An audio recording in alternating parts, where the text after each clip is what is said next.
Alright. Okay, so kita mulakan kelas kita sekarang. Alright. Kelas sebelum ini saya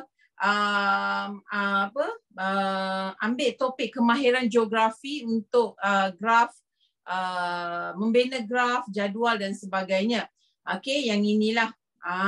Kan, untuk siapa yang tak ada nota ni, yang tak sempat download, cuba tengok ada lagi ke tak. Kalau tak ada, okey, tak apa. Sebab apa? Kita akan bincangkan soalan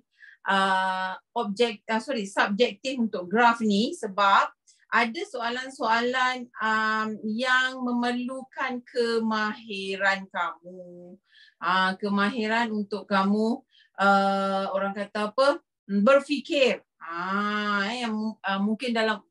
Mungkin penguasaan untuk TP4 ataupun TP5. Alright. Kemudian kita akan pergi kepada nota hari inilah, iaitu saya memilih kemahiran geografi yang kedua, carta pi. Okey. Saya akan lebih kepada membina pun satu, carta pi, dan lagi satu adalah untuk mentafsir. Alright. Mentafsir carta. Alright. So, kita pergi dahulu kepada membina, soalan graf ini yang sambungan kepada kelas yang pertama kita hari tu. Cikgu ada cakap kan, cikgu nak sambung kan. Tapi ini adalah berlainan soalan lah, bukan soalan yang sama. So siapa yang tak ada nota ni tak apa. Okay. Siapa yang ada boleh bukalah untuk sesi yang pertama minggu lepas. Alright. Okay. Tengok ni, nota ni, soalan yang diberi ni, graf di bawah menunjukkan bilangan kes demam denggi. Yang ini bilangan kes demam denggi yang dialami di daerah Hulu Langat Selangor dari tahun 1999 hingga 2010. So ini adalah graf, nampak? Okey, graf bilangan kes demam denggi dari 1999 hingga 2010, iaitu lebih kurang 11 tahun kan. Right, 1, 2, 3, 4, 5, 6, 7, 8, 9, 10, 11, 12 tahun lah, sebab dia 2010. 1999 hingga 2010. Alright, so 12 tahun, yang ini bilangan kesnya. Okay, 1000 kes. Alright, so kita tengok soalan yang pertama. Ini soalan subjektif bahagian B, iaitu soalan struktur. Okay. Berdasarkan graf tersebut, jawab soalan yang berikut. Pada tahun bilakah kes demam denggi mencatat bilangan yang tertinggi, dan pada tahun bila pula mencatat bilangan kes yang terendah? Yang tertinggi tahun berapa? Agak-agak. Dan yang terendah? Tertinggi tahun 2008. Betul. Yang terendah? Terendah tahun 2000. Ya, betul. Yang tertinggi tahun 2008 dan terendah adalah tahun 2000. Untuk soalan struktur. Okey, struktur. Saya minta kamu jawab penuh. Kamu jawab macam ni. Alright. Kita buat sama-sama. Okey. Saya tukar sikit color biru. Alright. Jadi kita tulis dekat sini. Okey. Bilangan kes demam denggi yang tertinggi ialah bilangan, jawab macam tu. Bilangan kes demam denggi yang tertinggi ialah, dia kata pada tahun bila kan? Nampak pada tahun bilakah kes demam denggi mencatat bilangan yang tertinggi? Bilangan kes demam denggi yang tertinggi ialah pada tahun 2008. Okey. Dan okey. Kes demam denggi yang terendah dan kes demam denggi yang terendah adalah pada tahun 2000. Macam tu. Ni apa pula ni? Tiba-tiba cerita Harry pula ni kan? Ni anak saya lah ni. Okey. Nampak ni. Bilangan kes demam denggi yang tertinggi ialah pada tahun 2008 Dan kes demam denggi yang terendah adalah pada tahun 2000. Okey, dekat sini kalau kamu tanya saya, kenapa tak apa nama dia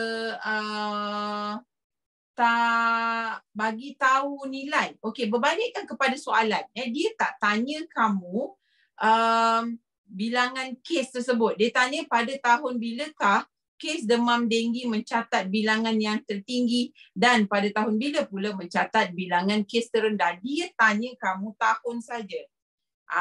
Jadi kita cakap bilangan kes demam denggi yang tertinggi ialah pada tahun 2008. Okey? Dan kes demam denggi yang terendah adalah pada tahun 2000. Salah ke kalau letak nilai? Tak salah. Boleh. Boleh Farah, tak ada masalah. Alright. Tapi ini adalah cara kamu menjawab soalan dengan betul lah. Saya kena tunjuk soalan dengan betul. Tak ada potong markah sebenarnya. Tak ada potong markah. Alright. Okey, yang kedua. Apakah faktor yang menyebabkan bilangan kes demam denggi semakin meningkat setiap tahun? Ada ke dekat dalam graf ni, dia bagi tahu kamu faktor kenapa bilangan kes demam denggi meningkat? Ada ke? Tak ada. Cikgu, saya kata kalau struktur jawab point je, tak payah tulis panjang-panjang. Oh, okey. Kalau cikgu kamu memang mention macam tu, alright. Memang cikgu yang mengajar kamu, subjek kamu geografi tu kata tak payah tulis panjang-panjang, so kamu ikut cakap dia. Alright.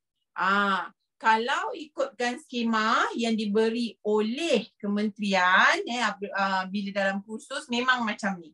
So, kebanyakan guru akan lihat macam ni lah. Tapi kalau cikgu kamu memang dia kementerian memang beri kelonggaran kepada guru itu sendiri. Okay. So dia kalau kata okay kamu buat straight to the point. So kamu tulis 2008 bilangan kes tertinggi ialah pada tahun 2008, bilangan kes terendah pada tahun 2000 pada tahun 2000. Macam tu. Alright. Boleh ke tulis dalam bentuk point? Boleh kalau cikgu kamu kata boleh. Faham tak? So before exam biasanya cikgu akan buat orang kata revision dan sebagainya kan. Time tu kamu tanya. Alright. Sebab dia ada dua kaedah. Yang pertama sekali ikut skema yang diberi oleh kementerian. Yang kedua adalah dia memberi kebebasan kepada guru. Sebab semua sekolah tak sama. Maksud tak sama tu apa? Murid dia, bilangan murid, okey, kemudian tahap prestasi murid semua tak sama. Jadi kalau bilangan murid dia satu kelas tu ada dalam 40-50 orang, okey, cikgu kamu pun banyak kelas yang dia kena tanda dan dia akan cakap okey straight to the point. Betul tak? So kamu tanya dulu guru. Tapi untuk skema memang macam ni. Alright. Berbalik kepada faktor. Apakah faktor yang menyebabkan bilangan kes demam denggi semakin meningkat pada setiap tahun? Cepat. Penduduk di daerah Hulu Langat. Okey, saya nak bacakan dia punya jawapan dia. Kelantan dengan banjir. Yelah sekarang. Okey. Okey, faktornya dikata air bertakung, kemasukan buruh luar. Okey, penduduk di daerah Hulu Langat tidak ada kesedaran. Saya adalah antara penduduk di daerah Hulu Langat ya. Yang tiada kesedaran itu. Mengabaikan kebersihan alam sekitar. Okey. Saya bacakan dulu jawapan-jawapan kamu. Persekitaran yang kotor, sikap masyarakat, tidak menjaga kesihatan, air bertakung, tidak menjaga kebersihan, tidak mempunyai kesedaran adalah banyaknya, sampah sarap banyak, kawasan perumahan tidak bersih, pembuangan sampah merata-rata, longkang tersumbat, okey. Pembuangan sampah tidak terkawal, banyak mainan kat longkang. Masyarakat kurang pengetahuan menangani denggi, okey, pembuangan sampah, menganggap remeh, kebersihan kotor, tidak ambil berat. Okey Miss, ni dia ikut pendapat sendiri kan? Kalau pendapat salah, dapat markah ke? Okey macam ni. Kerajaan tidak mengambil cakna, membuang sampah longkang. Alright. So kebanyakan apa jawapan yang kamu tulis adalah betul. Okey, tetapi itu adalah point saja. Okay. So kalau kamu tengok soalan macam ni, kebiasaannya soalan ini akan beri markah lebih kurang 4 hingga 6 markah. 4 hingga 6 markah. Biasanya 4 hingga 6 markah.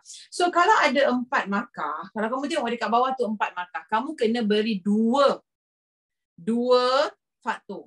Alright, at least 2 faktor, dia punya isi, kemudian dia punya huraian serta contoh.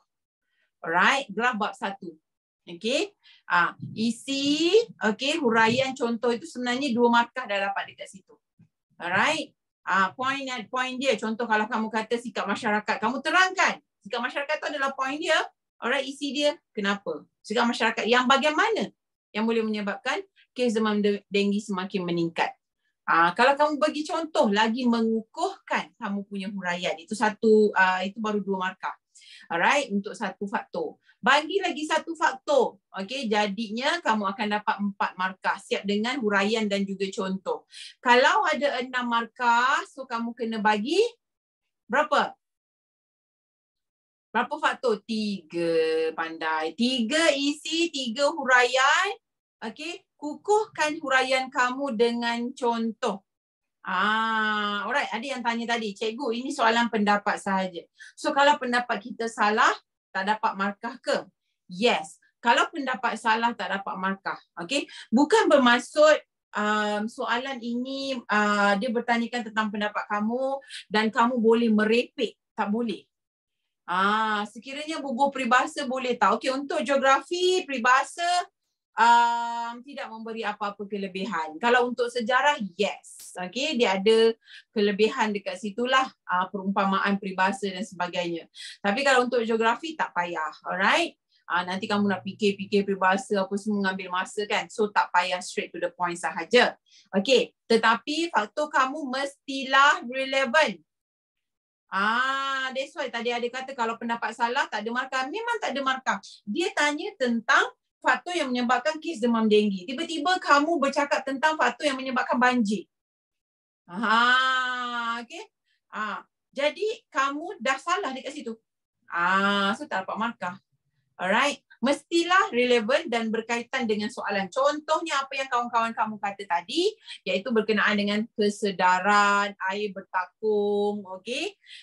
So kalau kita tengok dekat sini kan, kalau kita tengok bahagian sini peningkatan boleh dikatakan setiap tahun meningkatlah, walaupun ada certain tahun tu menurun sedikit sahaja, sedikit.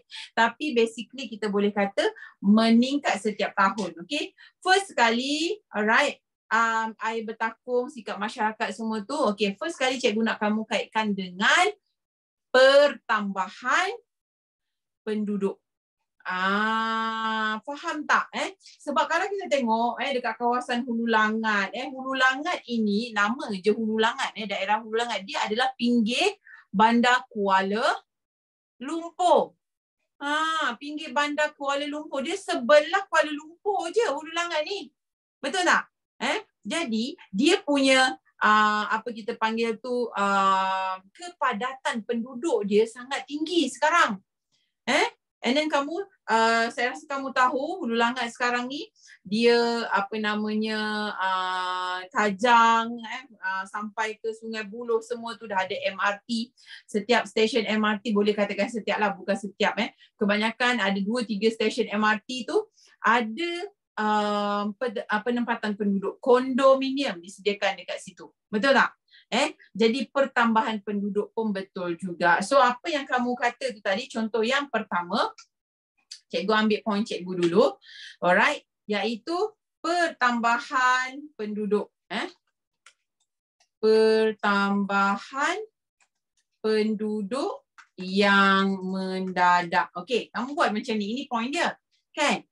Terangkan apa pertambahan penduduk ini, macam mana pertambahan penduduk ini boleh menyebabkan peningkatan kes demam denggi. Kan? So bila penduduk banyak, okay, so kawasan perumahan tu banyaklah, betul tak? Kawasan perumahan ni banyak. Apabila kawasan perumahan banyak, okay, maka banyaklah macam apa namanya tu kita panggil benda-benda yang boleh bertakung, takungan air di sekitar rumah. Contohnya macam pasu bunga, pasu bunga, baldi-baldi kecil, besen kecil, ya, kawasan takungan di sekeliling rumah tersebut. Nampak tu? Yang boleh seterusnya mungkin kamu boleh kaitkan dengan pembuangan sampah merata-rata yang boleh menyebabkan longkang tersumbat. Seterusnya menyekat aliran air yang menyebabkan air pun bertakung menjadi tempat pembiakan nyamuk Aedes. Nampak? So itu yang kedua, apa tadi? Longkang pembuangan sampah. Pembuangan sampah merata. Yang boleh menyebabkan pembuangan sampah merata-rata yang boleh menyebabkan longkang tersumbat. Dan seterusnya menjadi tempat pembiakan nyamuk Aedes. Nyamuk Aedes macam ni. Kejap. Nampak ni? Ni dia. Pertambahan penduduk yang mendadak ni kamu boleh letakkan berkenaan dengan kawasan takungan di sekeliling rumah. Okey. Yang menyebabkan kita boleh kata menjadi tempat pembiakan nyamuk Aedes juga. Alright, nampak tu? Pun sama juga. Lagi apa tadi? Pembuangan sampah merata-rata. Lagi apa? Tadi apa kawan-kawan kita kata tadi? Cikgu bacakan tadi. Kalau ayat Ju berulang-ulang tak apa kan? Maksud kamu berulang apa? Kurang kesedaran. Kurang kesedaran. Selain pada kurang kesedaran, kalau ayat Ju berulang-ulang, maksud ulang tu macam mana? So kalau satu point tu kamu ulang, sebenarnya bukan kamu ulang, kamu kaitkan dengan poin yang kedua, kaitkan dengan poin yang pertama, boleh. Alright, jangan ulang-ulang. Kalau kamu ulang-ulang dia sama je, dia dapat satu markah je. Sikap penduduk sendiri, masyarakat menganggap remeh. Okey, sikap penduduk yang remeh tadi tu boleh kaitkan dengan sikap penduduk. Boleh juga. Okey. Jadi kita boleh letak dan dekat sini tambahan penduduk, pembuangan sampah merata-rata. Alright, pentingkan diri sendiri. Pentingkan itu pun sikap. Okey. So kita letak kat sini sikap penduduk yang kurang yang mengambil mudah ataupun macam ni, sikap penduduk yang kita naikkan dengan remeh-temeh semua ni. Kurang sikap penduduk yang kurang cakna. Kita kata kurang cakna lah. Kurang cakna mengenai kes demam denggi di tempat mereka. Alright, ini selalu berlaku. Okey, di mana kadang-kadang penduduk ni dia bukan tak tahu macam mana nak jaga macam mana nak jaga jangan bagi ada demam denggi dan sebagainya. Dia tahu, dia akan ambil tahu tentang kawasan sekitarnya. Lagi-lagi penduduk di kawasan Hulu Langat ini pinggir bandar seperti yang saya kata, Kuala Lumpur. Berdekatan dengan Kuala Lumpur, berdekatan dengan Putrajaya, tetapi sikap penduduk yang kurang cakna. Kurang cakna ni maksudnya mereka ni tidak mengetahui, tidak endah, ataupun kalau dia tahu pun dia tidak endah, tidak peka. Sebab apa, kenapa tidak peka dan sebagainya, mungkin tiada informasi yang disalurkan kepada mereka. Nampak tak? Selalunya kan kita tahu ada kes demam denggi dekat kawasan kita lepas ada KKM punya lori tu dia announce. Betul tak? Kamu pernah nampak tak? KKM punya lori yang nak fogging tu dia announce. Semua okey sila tutup makanan apa benda semua, betul tak? Bila kita nampak ada KKM punya lori tadi, van tadi yang nak fogging tadi, fogging truck tu tadi, barulah kita tahu oh ada orang kena demam denggi. Padahal orang tu dah seminggu, dah 2 minggu dah sihat. Contohnya. Kan? Miss kenapa tak ada dekat note-note? Okey, yang ni note yang lama, yang kelas pertama dulu. Saya sambung untuk bahagian apa nama dia tu? Bahagian B, soalan struktur. Jadi kamu sikap penduduk yang kurang cakna mengenai kes demam denggi di tempat mereka. Kerana kamu tambahlah kerana tidak dapat informasi daripada pihak berkuasa tempatan dan sebagainya. Yang menyebabkan masing-masing mengambil remeh tentang kes demam denggi yang berlaku. Nampak tu? Alright. Kan sebab kebanyakannya penduduk dekat Hulu Langat ni seperti yang saya cakap berdekatan, dia adalah pinggir Kuala Lumpur, berdekatan pula dengan Putrajaya. So kebiasaannya mereka ni orang kata apa, bekerja office hour, balik penat dan sebagainya, kan. Ini chapter 1 graf. Alright, chapter 1 bab 1. Okey, sekali lagi ini adalah sambungan daripada minggu lepas. Okey, sesi pertama kamu bersama dengan saya. Mungkin ada yang masuk hari ni tak join sesi pertama dahulu, tak apa. Alright, ini saya just bincangkan tentang graf ini sahaja. Okey, kejap lagi kita pergi kepada carta pie yang kedua. Alright. Alright. So okey, yang itu tadi, apakah faktor kan? Sedangkan faktor tak ada tulis pun dekat graf tadi. Bagaimana masyarakat sekeliling dapat membantu mengurangkan jumlah kes demam denggi? Ini pun soalan struktur, okey, TP4, TP5. Nampak tu. Cikgu nak screenshot boleh sekejap. Saya cantikkan sikit kedudukan dia. Sekejap. Alright, lagi satu. Okey, sekejap. Okey tak? Okey tak macam ni? Okey. Nampak? Nak screenshot boleh. Okey. Alright, yang ketiga, bagaimana masyarakat sekeliling dapat membantu mengurangkan jumlah kes demam denggi? Ya, mengadakan gotong royong masyarakat sekeliling. Kamu kena bagi tahu tentang masyarakat sekeliling. Sebab soalan ini mengatakan tentang masyarakat sekeliling. Kalau kamu kata mengadakan kempen, okey, kamu kena kaitkan dengan apa namanya tu, JKK. Jabatan pula dah apa? Ahli Jawatan Kuasa Kampung tu, AJK kawasan itu perlu mengadakan kempen kesedaran untuk kawasan dia. Sebab kalau kita kata tentang kempen, nanti kamu akan terangkan berkenaan dengan kempen perlu diadakan di sosial media dan sebagainya. Padahal, okey, soalan itu kata masyarakat sekeliling. Nampak ni? Kamu kena emphasize benda tu. Kamu kena tahu masyarakat sekeliling apa tanggungjawab. Jatuh. Ni kejap ya. Soalan tu kata masyarakat sekeliling. Jadi kamu kena fokuskan apa masyarakat sekeliling kena boleh buat untuk mengatasi masalah. Yang pertama semua dah jawab. Saya rasa ramai yang jawab gotong royong. Betul. Okey, gotong royong betul. Okey, kamu boleh gunakan poin tersebut. Alright, gotong royong tu memang yang sangat betul, terpaling betul sekali. Okey, yang pertama kita boleh kata gotong royong. Okey, so kamu terangkanlah aktiviti gotong royong boleh diadakan, okey, untuk setiap kawasan pada setiap minggu dan sebagainya. Untuk mengemas kawasan dan sebagainya.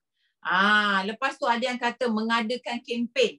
Okey, macam yang saya kata tadi, kalau kempen, okey, kamu kena kaitkan dengan AJK, Ahli Jawatan Kuasa Kampung ataupun AJKK, Ahli Jawatan Kuasa Perumahan ataupun Ahli Jawatan Kuasa taman tersebut. Taman perumahan perlu memberi informasi.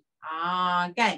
Alright. kepada penduduk. Ya, okey, bagi tahu. Kalau gotong royong ni, okey, cikgu bagi point dekat sini sikit, okey, untuk kamu isi. Ini point dia.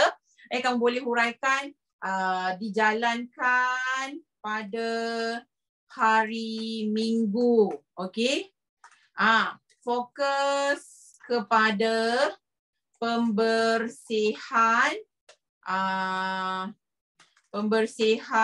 longkang yang tersumbat dan kawasan takungan air. Kawasan kawasan takungan air lah. Kawasan takungan air. Macam tu. Okey. Ni dia. Alright. Finn Wolfhard, apa nama dia? Dia kata fogging pun boleh juga. Okey. Yang kedua.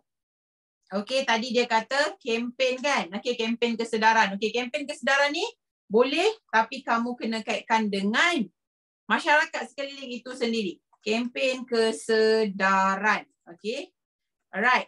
Perlu dijalankan oleh ahli AJK.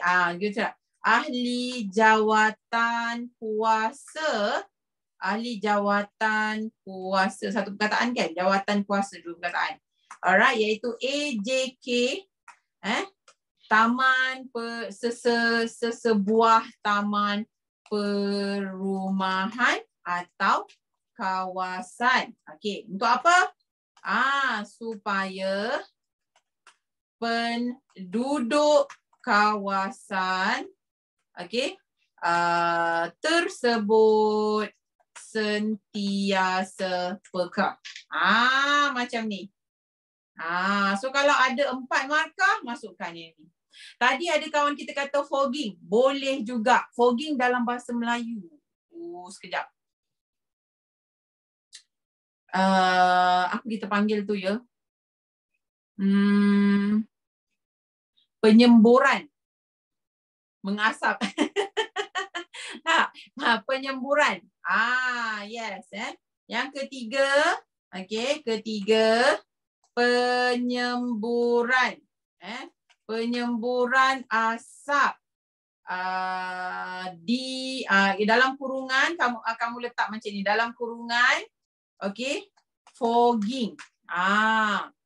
Dilakukan. Penyemburan asap ataupun fogging dilakukan. Kamu boleh kata yang ini. AJK perlu report. Perlu apa nama dia? Memberitahu ataupun memohon. Kepada pihak. Memohon kepada, nanti saya betulkan balik kepada pihak PBT ataupun pihak berkuasa tempatan masing-masing. Ni dia. Sebab kan kelas, kalau macam kawasan tu, tak ada kes demam denggi, alright, biasanya KKM takkan datang. Lepas ada kes baru mereka datang. Mungkin ini adalah berkaitan dengan bajet pun ya. Alright, jadi kita ni selalu dengar mencegah lebih baik daripada mengubatkan. Betul tak? Jadi kamu boleh katalah penyemburan asap fogging perlu dilakukan di mana AJK iaitu ahli jawatan kuasa. Kamu tulis penuh tau. Perlu memberitahu ataupun memohon kepada pihak PBT. PBT tu apa? Alright, pihak berkuasa tempatan. Contoh PBT tu macam MPKJ, apa namanya, MPKJ lagi, contoh dia macam tu, MPKJ, MDHL, MBPJ, DBKL, itu pihak berkuasa tempatan. Alright, kena mohon dekat mereka supaya mereka jalankan fogging di tempat masing-masing.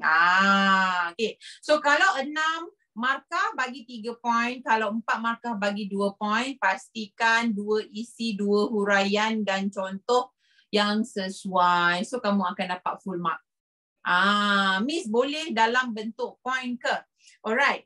tak boleh untuk soalan yang, okey, kalau kamu tanya saya, okey, saya kata tak boleh. Kalau soalan macam ni tak boleh sebenarnya. Tapi, alright, berbalik macam saya yang katakan kepada kamu tadi dan saya kata kepada kamu tadi, sebelum exam, biasa kita ada revision, tanya cikgu. Alright, kalau cikgu kata ada 6 markah, dia nak 3 point, kamu letakkan 3, 1, 2, 3. Cikgu bagi tahu macam tu. So, kamu follow. Faham? Kalau saya, okey, saya akan ikut skema yang diberikan oleh kementerian lah. Dia kata tak payah dalam bentuk point pun boleh, nak letak point pun boleh. So, tak payah letak bentuk point, maksudnya kamu buat short essay. Untuk yang pertama, perenggan yang pertama, buat point yang pertama. Okey, dengan dia punya huraian isi. Perenggan yang kedua, buatlah perenggan tu kecil-kecil sikit. Tak payahlah ada beza ke apa, tak payah. Faham? Nak screenshot boleh. Screenshot sekarang. Boleh nampak kan? Sekejap saya cantikkan sikit. Ni macam terlari. Macam ni okey tak? Sama je, lebih kurang ada garisan kat situ. Tak apalah, saya naikkan balik. Okey. So kepada siapa yang nak screenshot, kamu boleh screenshot. Okey, Miss bagi answer ke? Okey, boleh juga kalau saya nanti saya serahkan nota ni kepada notes department lah. Untuk kita masukkan answer dia, jawapan dia. Alright. So yang lain ini soalan objektif, so sangat senang lah ni. So itu adalah graf hari tu. Okey, hari ni kita masuk kepada carta pie. Untuk carta pie ni, okey, saya yakin ramai yang dah tahu macam mana nak membina. Betul tak? Kena ada contoh ke, Miss? Contoh tu dia menguatkan lagi isi dan huraian kamu. Faham tak? So kalau kamu letak contohnya, dan contoh tu bila cikgu kamu nampak, kamu ada letak contoh, betul pula tu. So dia akan bagi markah terus direct. Kalau tak ada contoh pun boleh. Asalkan kamu punya huraian itu tepatlah dan boleh difahami. Alright? Okay.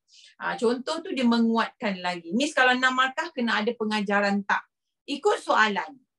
Biasanya tak perlu ikut soalan. Contohnya soalan yang tadi tu kan, dia kata apakah faktor? Dia tanya faktor. Tak payah nak letak pengajaran dan sebagainya. Kalau dia kata apakah faktor yang boleh dikaitkan dengan pertambahan kes demam denggi di kawasan Hulu Langat dan apakah pengajaran yang dapat diperolehi? Yang itu kamu kena letak. Alright, mungkin kita nampak 8 markah contoh. So 2 faktor, 2 pengajaran mungkin. Kamu kena pandai-pandai bahagikan jawapan kamu. Boleh nanti saya akan upload nota ini. Yang bahagian ini sajalah soalan graf ini kan. Soalan graf ni. Alright. Okey, seterusnya kita pergi kepada nota yang hari ini yang kamu dapat daripada apps Maths Clinic tu, iaitu carta pie. Okey, carta pie sama je dengan graf. Saya bagi tahu dekat kamu, dia ada ciri dia yang wajib. Kalau graf kita kena ada paksi. Alright, kemudian kita kena ada bar, kita kena ada petunjuk, kita kena ada tajuk, kan ada 5 perkara, betul tak? Kita kena ada skala. Skala peta. Kita kena ada apa lagi?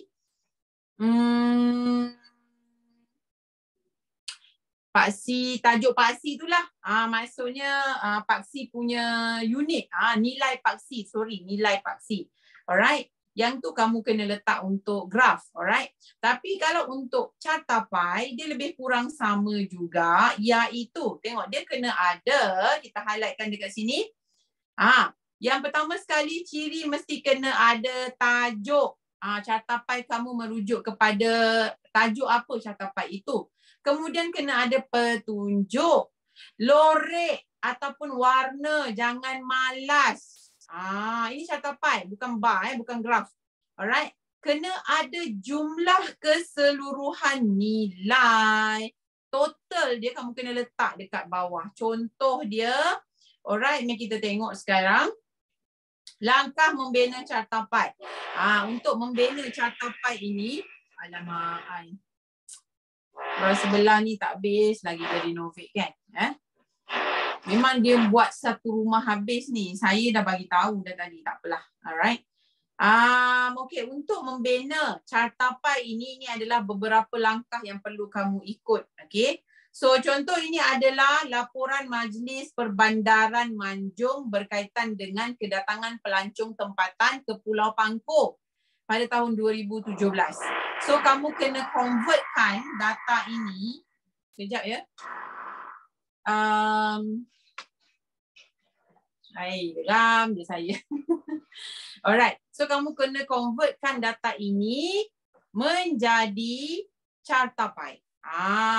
Kena convert, kena ubah dalam bentuk jadual, daripada jadual kepada carta pie. So ni dia. Ni dia data yang kamu dapat. Cara yang pertama ataupun langkah yang pertama semua orang tahu saya rasa, tukarkan nilai mutlak kepada nilai peratus dan juga nilai sudut. Kamu daripada dua data ni, kamu tambah lagi 2 kolom iaitu peratus dan juga sudut. Kena tambah 2 kolom lagi, peratus dan juga sudut. Sekejap ya, cikgu minta kamu seminit dua, saya nak minta tolong suami saya bagi tahu dekat jiran sebelah. Sekejap je, seminit.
Alright, sorry ya, minta maaf.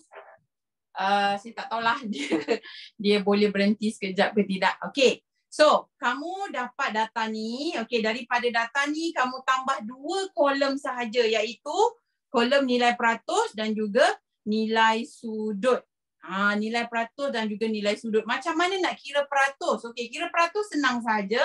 Cikgu ada tulis dah dekat nota tu iaitu first kali kamu kena total bilangan pelancong. Okay, kalau dia dah beri senang. Memang dia dah beri 596 orang. Kan? So nak dapatkan peratus, okay, senang sahaja. Okay, Januari 145 bahagi dengan 596 darab 100. So dapat peratus. Kalau nak dapat sudut, nilai yang sama tapi kali ni kita darabkan dengan 360 darjah. Jadi kamu akan dapat sudut. Boleh? So ini adalah nilai dalam sudut. Senang saja kan? Ingat tu saja. Kalau peratus kena darabkan dengan 100. Kalau sudut kena darabkan dengan 360. So dah dapat semua. Okay. Kemudian kamu tambahkan semua peratus ini. Januari, Februari, Mac, April, Mei, Jun. Kamu tambahkan. Pastikan kamu dapat 100%. Okay, sebab peratus adalah 100 kan? 100%. Kena 100%. Kalau kamu dapat 99.5, 99.2 macam tu. Adjust balik ataupun kira balik kat mana yang kamu kurang. Contoh tadi kamu dapat mungkin 82.4 ataupun 8.273 contoh. Jadi kamu kena mungkin kamu buat 8.3 macam tu. Kamu kena adjust baliklah, pandai-pandai adjust asalkan kamu akan dapat 100%. Kena bawa jangka lukis dalam exam geografi. Jangan lupa kena bawa jangka lukis, jangka sudut. Kena bawalah set geometri kamu tu. Ada kemungkinan tak carta pie masuk exam? Kadang-kadang cikgu kamu bagi tahu tau. Kadang-kadang cikgu kamu tak bagi tahu. Kalau macam saya tak bagi tahu. Sebab student memang kena prepare lah. As a student kamu kena prepare. Dalam set geometri kamu tu jangan lupa letak benang. Sebab benang tu nanti dia suruh kira panjang sungai, panjang jalan. Kena guna benang. Kalau jalan tu lurus tak apa, boleh guna pembaris, tak ada masalah. Tapi kalau beralun, ada pusingan dan sebagainya, tanya berapa kilometer kan? Jarak dan sebagainya, ikut skala, tengok skala 1 cm bersamaan dengan 2 kilometer contoh. Nak kira pula, ni berlengkok-lengkok kena guna benang. Okey. Cikgu kata, apa benda ni? Saya tak nampak. Kejap. Mana saya punya chat box? Okey. Cikgu kata diorang dah angkat sumpah. So diorang tak boleh bagi tahu. Betul. Kan? Bukan saya saja tak nak bagi tahu tau. Memang tak boleh bagi tahu. So as a student kamu kena prepare. Alright? Okay, so bila dah dapat langkah yang kedua, tentukan jejari dan lukis sebuah bulatan menggunakan jangka lukis. Buat bulatan menggunakan jangka lukis. Okay? Lukis jejari dari pusat bulatan. Macam mana tu? Pusat bulatan tu, kalau kamu tengok buku teks, lukis jejari daripada pusat tu kan, yang mana tadi? Okey, mula-mula macam ni. Bila kamu dah dapat sudut nilai sudut, nilai peratus tadi, dah penuh dah table kamu, jadual kamu. Kemudian ambil jangka lukis, buat bulatan macam ni. Alright, ni dia buat bulatan. Kemudian bila kamu dah buat bulatan, kamu kena gariskan jejari daripada tengah tu. Gariskan jejari. Nampak tu? Daripada tengah ni. Maksudnya daripada tengah ni ke bawah, buat satu jejari. Alright. Kemudian, pastikan kamu buat ataupun lukis daripada nilai yang terbesar ataupun nilai tertinggi kepada nilai yang terendah. Contoh je, nanti kita akan buat sama-sama. Kamu jangan risau. Alright. Mari kita buat yang ini. Sektor ekonomi. Alright. Kita kira kat sini. Kita kira berapa dapat ni? Mana kalkulator saya? Sekejap. Mana saya punya kalkulator? Dalam ni ke?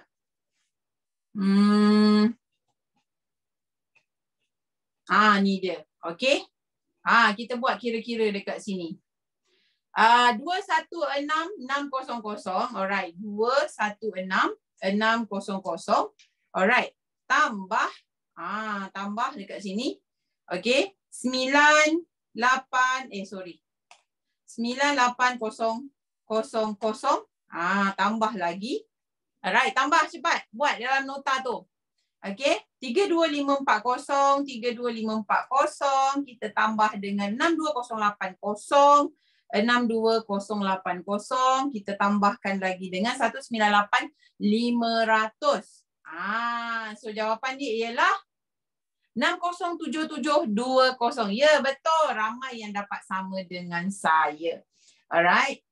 So kita tulis 60, jawapan dia dekat sini. Kena ada totalkan dia. Iaitu 600, 60, berapa tadi? 7720. 60720. 607,720 ringgit. Kita kecilkan sikit. Alright, kecilkan sikit tulisan. Nampak? Okay. Alright. Kemudian peratus dia. Macam mana nak dapat peratus? Okay, 21600 bahagi 607720 darab 100. Kita mulakan balik iaitu 216,600. Okay. Bahagi 607,720, kemudian kita darabkan dengan 100. Tu dia kamu dapat. Dapat berapa? 35.6. Cepat. Bantu saya supaya kita dapat kira dengan cepat. Yang atas ni kita dapat untuk perindustrian. Okay, untuk perindustrian kita dapat 35.6%. Okey. Lagi? Untuk pelancongan 16.1, betul? Ya? Untuk pelancongan dapat berapa? 16.1. Okey, 16.1. Okey. Nanti kita tengok sama ada 0.1 atau 0.2. Untuk perikanan dapat berapa? Perikanan 5.1. Betul, ada tak yang dapat 5.4? Ya, ramai yang dapat 5.4. Okey, 5.4. Alright. Kemudian kita letak kat sini. Untuk pertanian dah dapat belum? 10.2. Okey, 10.2. Kita letakkan dekat sini 10.2. Dah macam belajar math. Memanglah. Kan kita kena dapatkan dulu. Alright. Kemudian yang ni perlombongan 32.6. Ada yang kata 7. Okey, kita tengok dulu. 32.6. Saya letak 6 dekat sini. Alright. So kita kira jumlah dia. 6 tambah 1. Okey, ni 10. Okey, 10 tambah 16, 17, 18, 19. So kita letak dekat sini 32.7. Boleh tak? Bila kita letak 32, okey, ni dapat 10, dah ada 20. So dekat bawah ni, okey, yang ini kita dapat kosong. Okey, kosong. Alright, kita letak 2 dekat atas. Okey, 2, 5, 6, 11, 12, 13, 5, 10, 18, 20. Baik. Yang ini betul lah. Kita dapat kosong. Alright, kita letakkan 2 dekat atas. Okey. 2. Okey, tambah 3, 5. 5, 6, 7, 8, 9, 10. Ya, kita akan dapat 10 dekat sini. So kita dapat sekarang 100. Betul tak? 32.7 ataupun kamu naikkan dekat 16.1 ni, kalau kamu nak buat dekat sini 32.6 tak ada masalah. Tapi kamu naikkan dekat sini sebab tak silap saya dekat sebelah ni 16 lebih sikit. Kan 16. Jadi kalau kita letak 16.2 tak ada masalah. Kena ambil 1 titik. Ya, 1 titik sahaja kamu bundarkan. Kertas exam siapa buat? Okey, ni selalunya untuk sekarang ni kat sekolah lagi lah. Ya, buat nombor bulat terus. Okey, sudut sektor pula sama juga macam kamu kira peratus, cuma kamu darabkan dengan 360. Okey, now dapatkan sudut sektor yang pertama untuk perindustrian berapa? 128.3. Pandai. Alright, lagi. Kalau untuk sudut sektor ni kan, sekejap sudut sektor ni kamu jangan letakkan perpuluhan. Alright. Kamu bagi dia nombor genap, nombor bulat terus. Okey, untuk sudut. Kalau peratus tak apa. Okey, peratus tak apa.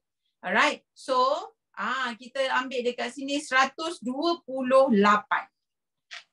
Alright, kemudian pelancongan berapa? Nanti kita adjust mana yang kamu rasa boleh tambah 1. Sebabkan kurang 1, kamu tambah saja. Alright, untuk pelancongan kita dapat 58. Okey, lagi.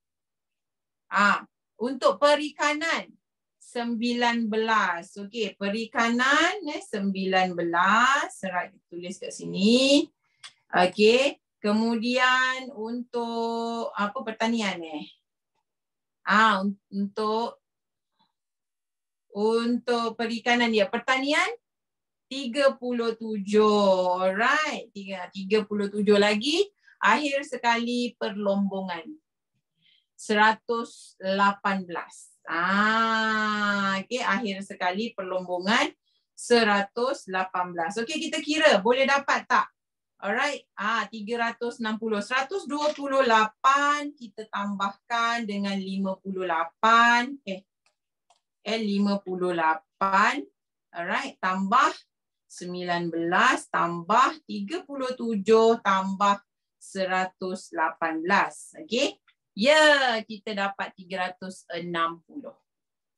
Perlombongan 117 point something. Betul tak? Point dia lebih daripada 5. Kita bundarkan sahaja. Alright, 118 ya. So kita akan dapat total dia dekat sini. Kita tukar sikitlah dia punya warna untuk total. Ni total semua. Total warna biru ni. Okey. Dan akhirnya kita pun dapat dekat sini sudut adalah 360. Dah, settle. Bila dah dapat ni, bolehlah nak lukis. So, dia kata apa tadi? Yang pertama sekali, nanti saya update. Boleh? Nanti saya update. Kalau siapa-siapa yang nak tengok dekat sini pun boleh, tak ada masalah. Nampak kan? Yang pertama dia kata lukis. Pakai jangka lukis. Alright. Let's say saya pakai jangka lukis sekarang. Okay. So ni jangka lukis saya. Alright. Saya lukis. Okay. Saya besarkan. Macam ni. Alright. Let's say yang inilah. Okay. Saya buat warna biru. Tukar color dia kepada biru. Kena klik dulu. Okay. Nampak? Kita buat dulu bulatan menggunakan jangka lukis. Kemudian dia kata yang kedua buat jejari daripada tengah. Berapa cm cikgu buat? Okey. Untuk berapa cm ni kan dia terpulang kepada kawasan space yang diberikan kepada kamu. Alright. Bila kamu buat tu kan nanti kita akan kena letak tajuk dan sebagainya kan. So tajuk kamu pastikan dekat sini, dekat bawah ni nanti kamu kena letak jumlah. Jadi biarlah kamu punya cakapan itu berada di tengah-tengah. Ataupun di tepi sini sikit. Sebab apa? Kamu kena ingat kita kena ada petunjuk. Biasanya 5 cm. Biasanya. Alright, 5 ke atas dia 5 cm panjang. Okey. Jejari 5 cm. Ya, jejari. Jadi 10 lah. Okey, kemudian kamu lukis jejari. Okey, untuk lukis jejari, kamu tengok susunkan nilai dulu. Untuk susunkan nilai, kamu kena susun sektor yang terbanyak ataupun yang terbesar kepada yang paling kecil. Saya suka mengingatkan student saya untuk letak nombor siap-siap pada kamu punya jadual. Alright. Dekat sini yang mana nak letak dulu? Kalau tak ikut boleh. Kalau tak ikut boleh. Tapi untuk kamu punya level ni memang kena ikut. Faham tak? Jadi kita straight to the point ataupun kita buat satu keputusan, kita ikut yang tertinggi kepada yang rendah. Faham? Okay, kita buat keputusan terus. Yang tertinggi kepada rendah. Okay, now saya nak letakkan nombor supaya kita senang nanti follow. Kita buat warna hijau lah. Kita letak dekat sini. Ni yang nombor yang pertama. Okay, ni kita letakkan sebagai yang pertama. Alright, nanti itu sudut yang paling besar. Okay, kemudian sudut yang kedua. Dekat sini kan. Okay, ini sudut yang kedua. Alright, kemudian sudut yang ketiga. Ni dia sudut yang ketiga, betul tak? Betul kan? 58. Kemudian ni yang keempat. Ni yang keempat 37. Alright, dan yang akhir sekali adalah yang inilah yang kelima. Boleh? Ni yang kelima. So saya tulis warna hijau ni. Yang warna hijau ni maksudnya susunan. So kamu kena lukis 128 dahulu. Alright. So kita mulakan daripada atas kan daripada tengah ni, tengah. Ni dekat tengah. Alright. Saya letakkan satu titik lah dulu kat sini. Okay, satu titik di tengah-tengah. Macam tu. Alright. Kemudian kita kita lukis jejari langkah yang kedua. Okay, letakkan kat sini. Lukis jejari pakai pembaris konon-konon cikgu pakai pembaris lah ni. Alright, ni jejari daripada tengah. 128 kamu ambil kamu punya jangka sudut. Okay, kamu pusingkan macam ni. Okay, tegakkan daripada, kena kira nilai daripada atas ni kosong kan. Mengikut arah jam. Mengikut arah jam, jangan lawan jam. Ni kosong 128. So untuk sudut tegak, okay, 90 darjah dekat sini. So 128 dia lebih sikit lah. So saya anggarkan saja. Tapi saya nak kamu guna jangka lukis, jangka sudut untuk kira lah. So dia lebih kurang dekat sini. 100, okay, sini 90. kan? 90 tepat-tepat ni kat sini. So 128 lebih kurang macam ni mungkin. Tapi kamu kena guna jangka sudut. Jangka lukis dan juga jangka sudut. Untuk mengira guna jangka sudut lah. Pastikan kamu punya jangka sudut tu bentuk D, tegak D. Macam ni. Alright, bukan melintang. Itu salah. Saya kena ingatkan banyak kali. Nak ikut nombor yang dekat kosong dekat luar kan. So 0, 128. Cari dekat sini. Tandakan garis. Alright. Kemudian nilai yang kedua ialah 118. Kamu tambahkan 128. Okey. 128 tambah 118. So dapat berapa? 246. Okey. So 246 daripada sini. Okey, kamu tak payah nak kira-kira dah. Dia total dia berapa? 246 kan? So satu garisan lurus sama dengan 180. Betul tak? Satu garisan lurus 180. So 246 tolak dengan 180. So kamu kena ada 66 darjah. So kalau kamu lukis lagi satu jari, contohnya dekat sini untuk yang kedua. Alright, kalau kamu berhenti dekat sini baru 180. Kan dia 246. Lagi 66 darjah. Kamu ambil kamu punya jangka sudut tadi, okey, kamu ikut pusingkan bahagian sini pula sebelah D terbalik. Tengok dekat bawah ni kosong, kamu kena tambah dapatkan sampai 66. Kenapa 66? Sebab satu garisan lurus 180. Kamu perlukan 66 darjah lagi untuk dapatkan 246. So let's say 66 darjah lebih kurang dekat sini. Contohlah. Nampak? Tapi kamu kena pakai jangka sudut lagi sekali, cikgu ingatkan. Alright. So settle nilai sudut yang pertama, yang kedua. Kalau kamu buat straight dekat sini, ini 270. Miss ikut skala luar ke dalam? Okey, kamu ikut yang luar. Yang luar. Sebab yang dalam tu, okey, apabila kamu terbalik sebelah sini, kalau kamu buat sebelah kanan, kosong berada di luar. Betul tak? Alright, so sini kosong dapat 128. Okey, yang ini 118. Sebab apa? 180 dekat sini 180. Jadi perlu dapat 66 lagi sampai sini. Okey, kalau kamu teruskan dekat sini, ini adalah 270. So kamu kena sampai 246 sahaja. 246 mungkin dekat sini bawah sikit lah, 46. Di sini. Macam tu. Alright. Okey. Kemudian nilai yang kedua, yang ketiga 58. Okey. So kita tambah tadi berapa? Okey. 128 tambah 118 tambah okey dapat 246. Tambah 58. Tambah 58. So kamu dapat 304. Okey. So kita tahu sini adalah 270 ya, 270 kan? 270. Alright. So kamu kena dapatkan berapa? 300 berapa tadi? 304. So 270 kalau kamu buat garisan lurus dekat sini. Okey. Sini garisan lurus dia 270. So 304 anggarkan sajalah kalau saya tengah tak ada apa namanya jangka sudut ni. Alright, tapi kamu kena guna jangka sudut lah. Alright. So let's say dekat sini saya letak 304, sini 58 darjah.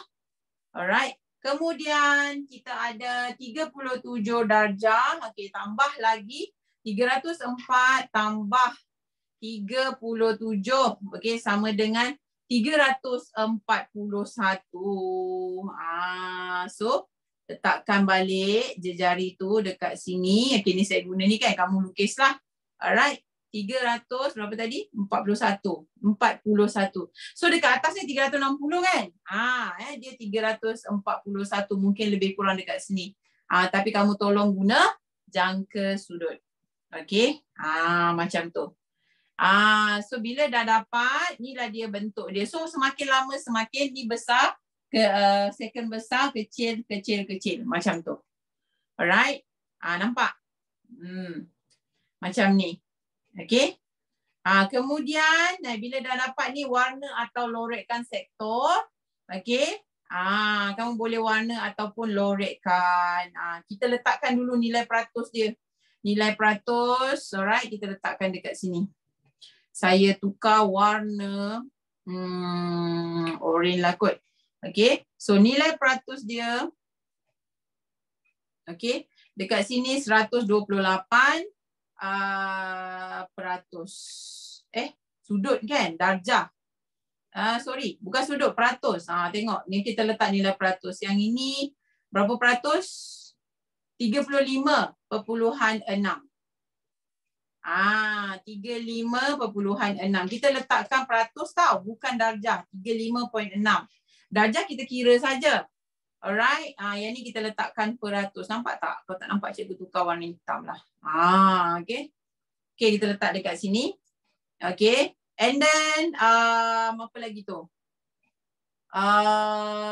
Yang kedua, 32.6. Okay, yang ini 32.6%. Okay, 32. Alright. And then kemudian 16.2%. Okay. Yang ini 16.2%. Okay. Kemudian berapa lagi? Yang keempat 10.2. 10.2%. Alright, dekat sini kita letak. Dan okay, kita letak 5.4. Ya. Macam tu. Okay. Kita letakkan kat sini. Okay. 5.4%. Alright, dah. Kemudian dia kata kamu boleh lorekkan. Sama juga. Lorekkan ataupun kamu warnakan. Nampak ni. Lukis sektor terbesar hingga sektor terkecil. Lengkapkan catatan dengan warna atau lorekkan label nilai peratus. Tulis tajuk, petunjuk dan jumlah keseluruhan. Nampak tu. So tajuk dia apa? Tajuk dia maintain je. Sama sahaja. Iaitu kita letak dekat sini. Sumbangan sektor ekonomi di Malaysia dari segi jumlah ekspor pada tahun 2018. Okay, sumbangan sektor ekonomi. Ekonomi di Malaysia. Alright. Dari segi jumlah ekspor. Dari segi jumlah ekspor pada tahun 2018. Macam tu. Okay. Alright. Letakkan dekat sini. Ni tajuk dia. Nampak?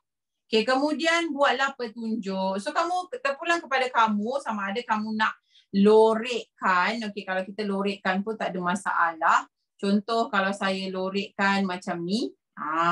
Contoh. Saya buat yang besar-besar je lah. Lorek yang besar-besar senang.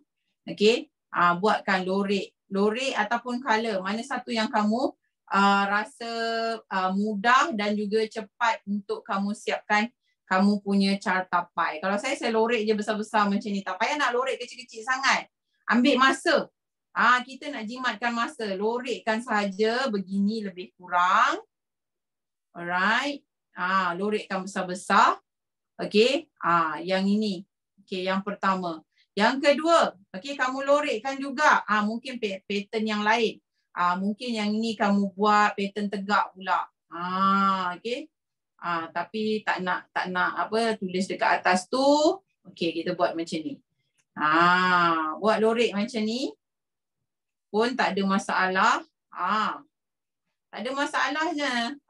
Ikut suka hati kamu nak lorek macam mana.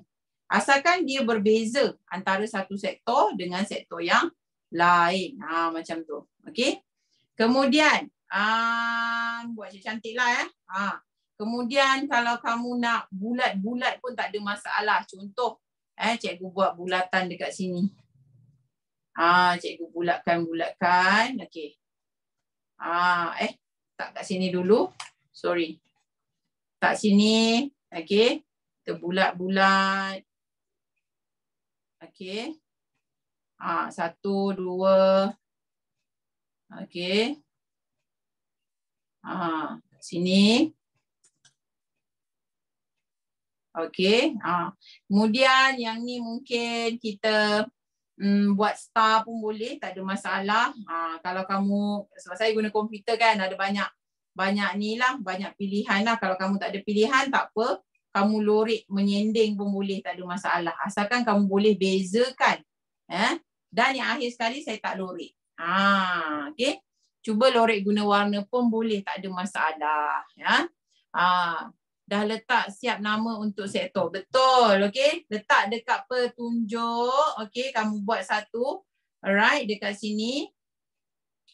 Okey, petunjuk. Kemudian letak petunjuk ni buatlah lukis balik. Kemudian yang bawah ni sekali adalah apa dia? Jumlah dia. Jangan lupa. Jumlah apa? Jumlah keseluruhan. Itu pelancong kan? Yang ini adalah jumlah ekspor pada tahun 2018 ialah RM607720. Okey, jumlah ekspor. Jumlah ekspor pada